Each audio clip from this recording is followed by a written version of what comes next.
Good afternoon, YouTube. This is Dutchman Mods and Repairs. Today we're working on a 2011 Jeep Grand Cherokee limited edition 4x4.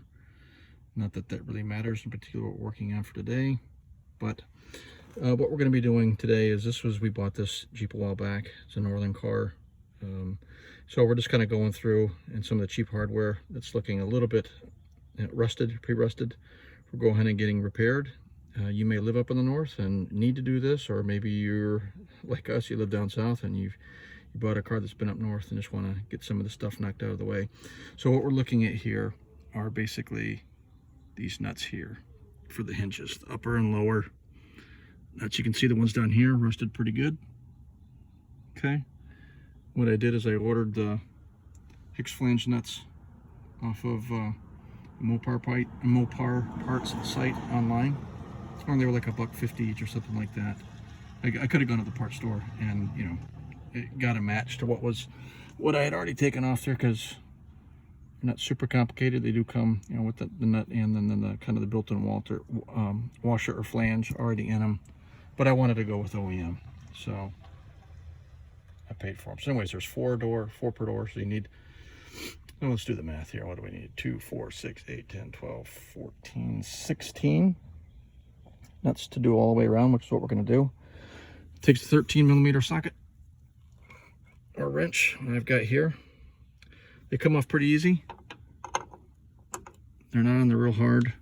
They may take a little bit of finagling to get off. I could not get a socket back in here because of the space. So you just want to loosen these up.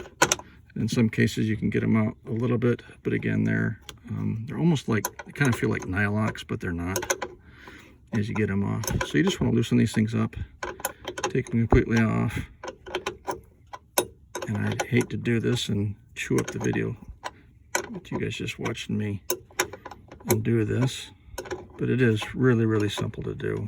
I mean, maybe 10 minutes a door, if that, more like 5. And if you had maybe an air ratchet or a portable that had a smaller head that allowed you to get a 13, you know, stubby in there, and you could do it a whole lot quicker.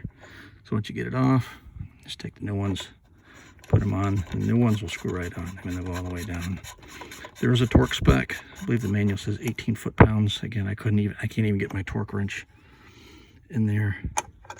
So what we're gonna do is we're gonna go tight, and then maybe a grunt or two past that. I mean, you're not gonna hurt those puppies by putting them on there, but anyhow, do that on all 16 of them, and then they'll look good to go.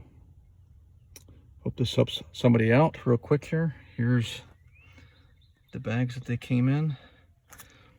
I could have gone online, showed you online the actual part numbers, but I imagine you can do a search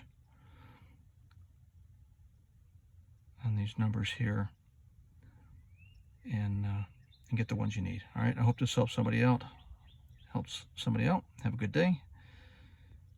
Do me a favor, give us a thumbs up. Any comments or questions about anything we've done here, let me know. I'll get back to you, okay?